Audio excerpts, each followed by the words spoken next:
लोहड़ी आई, लोहड़ी आई, लोहड़ी आई।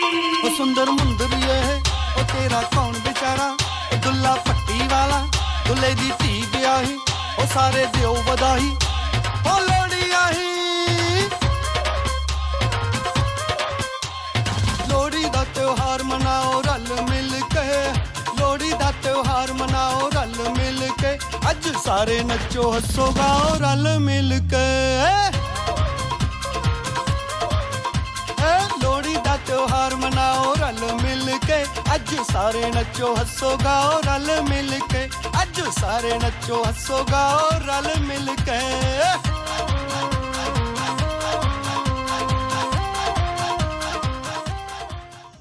और हमारी आत्मिक उन्नति जिससे होती है, जैसे सूर्य के लिए कहते हैं कि वो ऊपर की ओर बढ़ता है और वहां से एक सीजन, एक मौसम का परिवर्तन होता है। कहते अब से गर्मी धीरे धीरे सर्दी। धन्यवाद सबका, मेरी बेटी का धन्यवाद जिसने मुझे यहाँ पर भेजा, और आप लोगों ने मुझे मुरली सुनाई और मुझे ज्ञान दिया। इतना ज्यादा तो नहीं आया समझ में, लेकिन जो भी आया बहुत अच्छा है। उन सब के लिए बहुत बहुत धन्यवाद। कोई हंसी खेल नहीं है, ओम शांति में आना कोई हंसी खेल नहीं है। भिनाई में जमुना भिनाई, गंगा भिनाई में जमुना भिनाई, ज्ञान गंगा में नहाना कोई हंसी खेल नहीं है।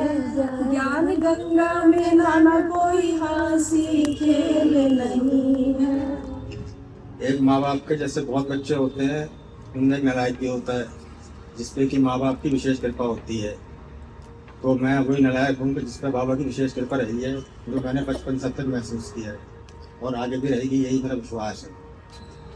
के दिया न तोल के दिया, मेरे बाबा ने दिल खोल के दिया, न गिन के दिया न तोल के दिया, मेरे बाबा ने दिल खोल के दिया। अगर मैं स्टार्टिंग की बात करूं, जब 7 डेज थे तो मैं तो सिर्फ घर वालों को खुश करने के लिए आया था कि ये कहते रहते हैं जा जा एक बार जा, तो मैंने कहा ये लोग खुश हो जाएंगे। युगल भी, माँ बाप भी, जीजा, सिस्टर, नाना नानी, मामा सारे जुड़े हुए थे, तो सबके अपने अनुभव थे और मैं उनके बिल्कुल विपरीत ही था उस टाइम।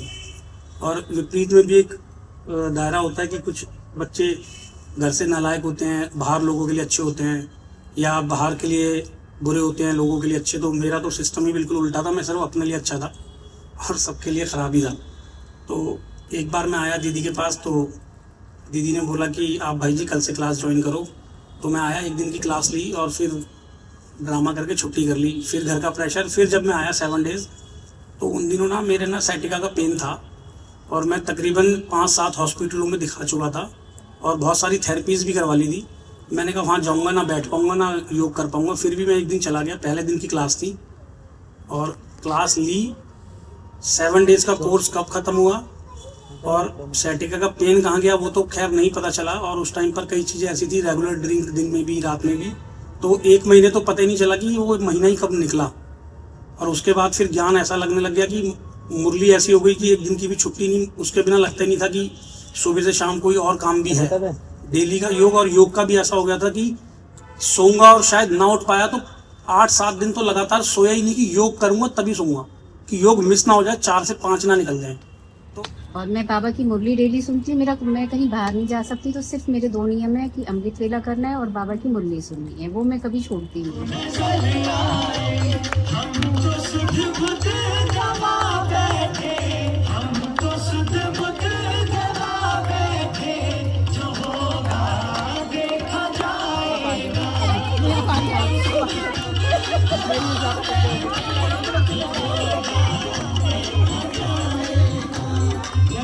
तुमसे